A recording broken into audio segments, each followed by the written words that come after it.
हरियाणा की एकमात्र राज्यसभा सीट को लेकर इन दिनों प्रदेश की राजनीति गरमाई हुई है। इस सीट को लेकर सत्ता दल बीजेपी और विपक्षी दलों में जोर आजमाइश देखने को मिल रही है।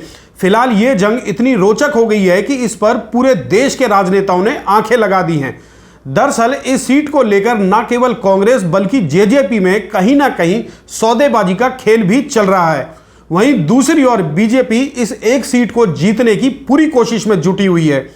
मजेदार और रोचक तथ्य तो यह भी है कि सभी दल एक दूसरे के विधायक तोड़ने की कोशिशों में भी लगे हैं।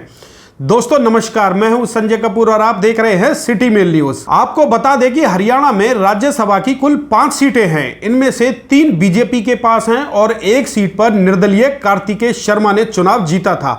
हालांकि कार्तिकेय ने यह चुनाव बीजेपी के समर्थन से ही जीता था, जबकि 5वीं सीट कांग्रेस के दीपेंद्र सिंह हुड्डा के पास थी। परंतु लोकसभा से कांग्रेस का चुनाव लड़ने की वजह से दीपेंद्र को राज्यसभा से रिजाइन करना पड़ा, जिसके बाद यह सीट खाली हुई है। आपको यह भी बता दें कि 5 में से 3 पर बीजेपी के सुभाष बराला, कृष्णपाल पवार और रामचंद्र जांगड़ा हैं। चौथी सीट कार्तिकेय शर्मा के पास है, जो कि सीधे तौर पर बीजेपी के खाते में ही है। वहीं अब 5वीं सीट को लेकर सूबे के तमाम दलों में जमकर राजनीति भी हो रही है और यह सीट सीधे तौर पर बीजेपी के लिए प्रतिष्ठा का प्रश्न बन गई है। राज्यसभा की इस सीट का कार्यकाल 9 जून 2026 तक है, यानी कि इस सीट से जो भी चुनाव जीतेगा उसका कार्यकाल 2026 तक रहेगा। अब आपको यह भी बता दें कि इस सीट को लेकर फिलहाल एक तरह से कांग्रेस हथियार डाल चुकी है। पूर्व सीएम भूपेंद्र सिंह हुड्डा ने साफ कहा है कि इस सीट को जीतने के लिए कांग्रेस के पास पर्याप्त बहुमत नहीं है।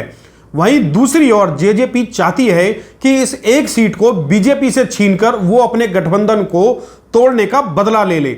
लेकिन जेजेपी के पास अपने 10 विधायक हैं, लेकिन इसमें से भी करीब करीब 5 विधायक कहीं ना कहीं बीजेपी के संपर्क में हैं।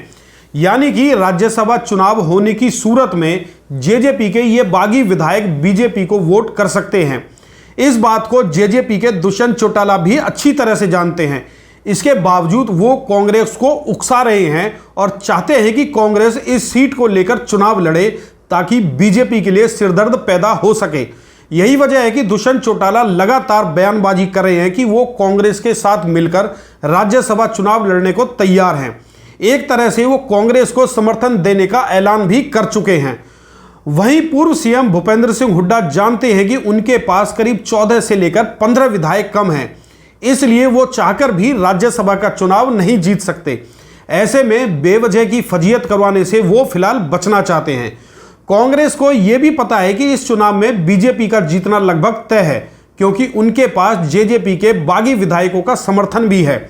हालांकि वहीं दूसरी ओर दुष्यंत चौटाला लगातार कांग्रेस पर हमला बोल रहे हैं और उन्हें उकसाकर इस चुनाव में उतारने की कोशिश में लगे हुए हैं, ताकि वो बीजेपी से अपना बदला ले सकें। एक तरह से दुष्यंत चौटाला कांग्रेस के कंधे पर बंदूक रखकर निशाना साधना चाह रहे हैं, लेकिन पूर्व सीएम भूपेंद्र सिंह हुड्डा उनकी चाल को अच्छी तरह से जानते हैं। वो भी राजनीति के माहिर खिलाड़ी हैं, इसलिए उन्होंने भी दांव चल दिया है और कहा है कि पहले दुष्यंत अपने 10 विधायकों की परेड करवा दें, तब वो चुनाव लड़ने के बारे में सोच सकते हैं। ऐसे ही तमाम आरोपों के चलते हरियाणा में राज्यसभा का चुनाव रोचक हो चला है। हो सकता है कि यदि समीकरण बने तो फिर जेजेपी कांग्रेस को अपना समर्थन देकर राज्यसभा चुनाव में ले आए। फिलहाल राजनीति के इस रोचक प्रकरण पर सभी की निगाहें लगी हुई हैं।